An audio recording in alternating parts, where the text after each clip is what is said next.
Bueno, vamos a comenzar hoy con la unidad número 4, que es la transmisión de la revelación divina.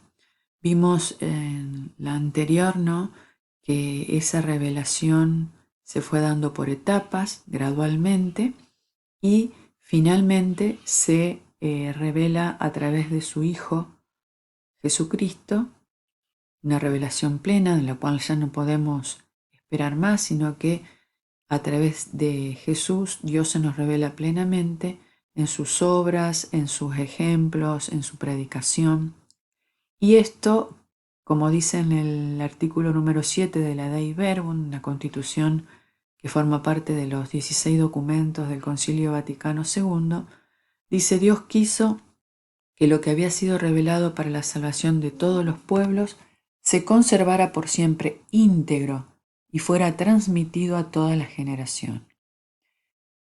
Esa transmisión del Evangelio, que quiere decir buena noticia, comenzó con la predicación de los apóstoles luego de que Jesús les deja la misión de ir por todo el mundo, ¿no?, a anunciar la buena noticia, anunciar su Evangelio. Esa buena noticia que nos trae la liberación, que nos trae el mensaje de paz, de esperanza, de justicia, al principio fue transmitida oralmente, ¿no?, por los apóstoles. Luego, para dejar justamente asentado esa predicación, para que se mantuviera fielmente a lo que Jesús pedía y se conservara íntegra, se lo pone por escrito, ¿no? Hombres inspirados por el Espíritu Santo para dar el mensaje de salvación dejan por escrito en las Sagradas Escrituras todo esto que fueron manifestando y predicando los apóstoles. Entonces es la palabra de Dios que se encuentra escrita, ¿no?, en las Sagradas Escrituras, en la Biblia. Y también esa transmisión fue dada por la tradición, ¿no?, que también es palabra de Dios y que fue encomendada a sus apóstoles para que la transmitieran, pero esa transmisión de la tradición fue dada justamente por esas manifestaciones, esas costumbres que eran practicadas en las primeras comunidades, en las primeras iglesias, y que se fue transmitiendo de generación en generación. Eso también fue quedado por escrito, muchas de esas cosas, pero no están dentro de la Sagrada Escritura, sino figuran como tradición. Pero siempre esa escritura y esa tradición van a ir unidas y van a estar dentro del depósito de la fe, que conserva y sigue transmitiendo la Iglesia, ¿no? No debemos confundir entonces lo que es la tradición apostólica con las tradiciones eclesiales, ¿no? La tradición apostólica fueron todas esas enseñanzas que se mantienen fieles y firmes, íntegras a través del tiempo.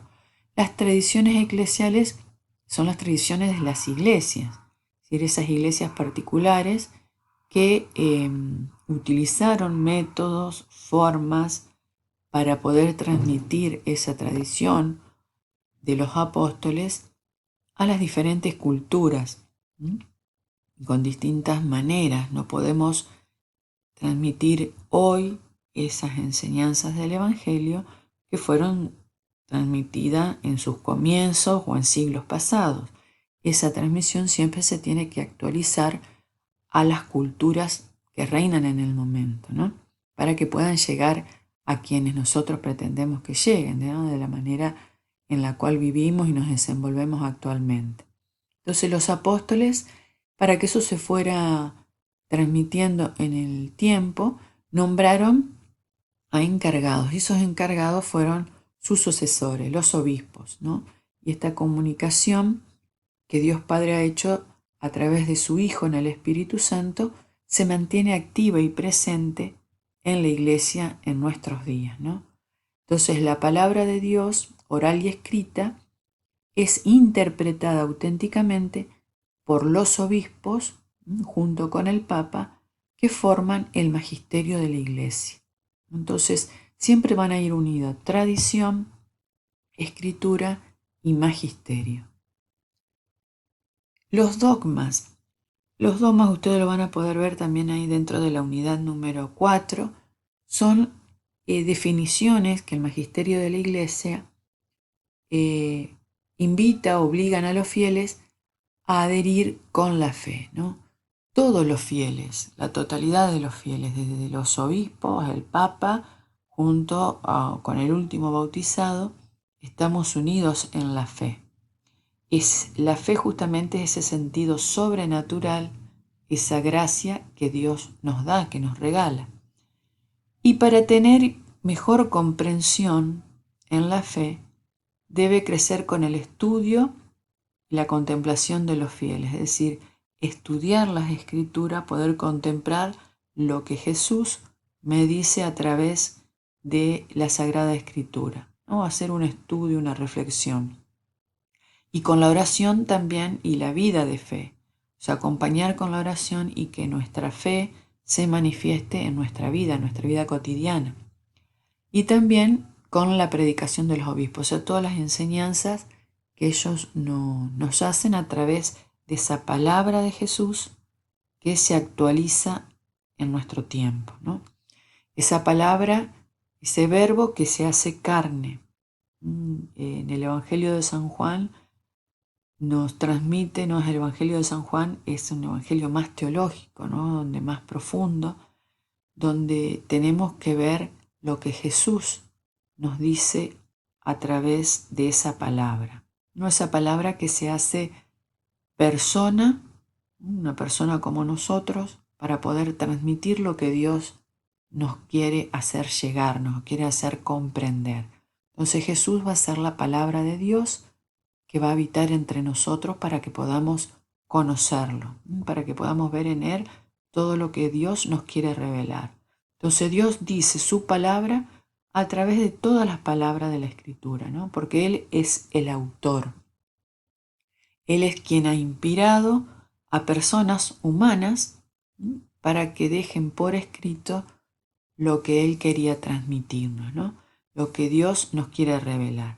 Por eso el cristianismo no es una religión del libro, ¿no? Sino una religión de la palabra, porque en ese libro, en la Biblia, está justamente lo que Dios nos quiere decir. Todo eso lo vamos a ver en la próxima unidad que va a ser la Biblia, ¿no? Y la interpretación de la Escritura. Dios nos habla entonces a través del lenguaje humano, para que nosotros podamos interpretarla e entender. Pero para eso nosotros debemos estudiar con qué intención los autores escribieron en ese momento, ¿no? Qué géneros literario usaron para que poder comprender lo que Dios nos quiere decir, ¿no? Atender al contenido de toda la escritura, tener en cuenta la tradición de ese momento, ¿no? Y la coherencia de la fe. El canon de las escrituras, bueno, el canon lo vamos a ver también en la unidad número 5 cuando veamos Biblia. Es una regla con la cual el magisterio de la Iglesia identifica a los libros que están dentro de la Sagrada Escritura, ¿no? En este caso vemos los libros que pertenecen al Antiguo Testamento, que son 46, y que ellos preparan, ¿no? Así como vimos que paulatinamente se fue revelando Dios, bueno, paulatinamente en sus libros del Antiguo Testamento va a ir dando a conocer la venida de Cristo, ¿no? En cual Él se va a revelar plenamente y nos va a dar el mensaje de salvación. En el Antiguo Testamento veíamos que eran 46 libros que lo forman, y en el Nuevo Testamento son 27 libros donde Dios se da a conocer en la persona de su Hijo Jesús. Están los 4 evangelios y también cartas y el libro del Apocalipsis, que sería el último que conforma el Nuevo Testamento. Hay frases como la de San Agustín, donde nos dice que en el Nuevo Testamento está escondido en el Antiguo y el Antiguo se hace manifiesto en el Nuevo.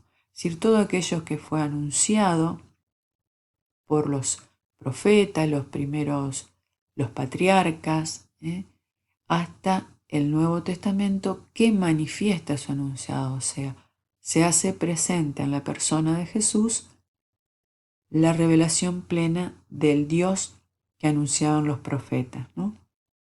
Entonces la escritura debe ser el alma de la teología, ¿no? ¿Se acuerdan que decíamos la definición de teología? Que era objetivamente el estudio sobre Dios, pero subjetivamente era el mismo conocimiento que Dios tiene de sí mismo y que comunica a los hombres a través de su gracia. Y esa comunicación que Dios nos hace nos viene a través de la revelación, ¿no? En las Sagradas Escrituras y también en la Santa Tradición. Entonces, la Iglesia recomienda insistentemente a todos los fieles la lectura asidua de la Escritura, ¿no? Para que podamos tener ese conocimiento de Dios, ¿no? Desconocer la Escritura, como decía San Jerónimo, uno de los primeros teólogos, es desconocer a Cristo, ¿no? A través de las Sagradas Escrituras nosotros podemos ahondar en el conocimiento de Cristo. Esa escritura que es la que nos va a comunicar la revelación. Y de ahí viene la respuesta del hombre a Dios, ¿no? Dios nos habla como amigos, movido por su amor para invitarnos a vivir en comunión con Él. Entonces esa respuesta que nosotros debemos darles a Dios es a través de la fe, ¿no? Obedecer en la fe es someterse libremente a la palabra escuchada porque Dios mismo garantiza su verdad, ¿no? Es una invitación, no es una imposición, ¿no? Uno de los papas decía que justamente el encuentro entre Dios y el hombre se va a dar a través de la fe, de una respuesta libremente dada por el hombre. No podemos nosotros obligar a nadie a creer. Es algo que nace desde el corazón del hombre para dar respuesta a Dios. Y el primero en dar respuesta a Dios, nosotros lo encontramos en el Antiguo Testamento y que lo vimos como uno de los primeros en dar la revelación a Dios, es en nuestro padre Abraham, ¿no? Abraham, que fue el padre de todos los creyentes, el primero en creer a Dios. Y también tenemos una figura en obedecer a la fe en Dios, por más de no comprender, pero creía en Dios, en la cual se va a manifestar Dios plenamente en la obediencia de fe de María, ¿no? La realización más perfecta de esa obediencia de la fe, la cual le dice sí a Dios para ser la madre de Jesús. La fe entonces es una adhesión personal del hombre a Dios, ¿no? Es un asentimiento libre a toda la verdad que Dios ha revelado. Es creer en Jesucristo, Hijo de Dios. También la fe cristiana es creer en un solo Dios, ¿no? Que es trino. Un Dios que es Padre, que se manifiesta en el Hijo, pero que permanece en nuestros días a través del Espíritu Santo. La característica de esa fe es que es un don de Dios, un regalo sobrenatural. Es un regalo que Él es el único que nos puede dar. Y es un acto humano, porque es un acto que nace de parte de Dios, que invita al hombre y que éste adhiere libremente, ¿no? La fe y la inteligencia. Creemos a Dios no porque entendamos con nuestra razón, sino porque confiamos en Él, que no puede mentir, porque es la verdad absoluta, porque es la bondad plena. Es cierta porque su certeza nos da la razón natural para poder creer, ¿no? Creo para comprender y comprendo para creer mejor. Y no está por encima de la razón, sino que es la que nos da a través de la razón nuestras verdades sobre la fe. La fe siempre va a estar compatible con la ciencia. La ciencia nos va a dar la razón justamente de nuestra fe.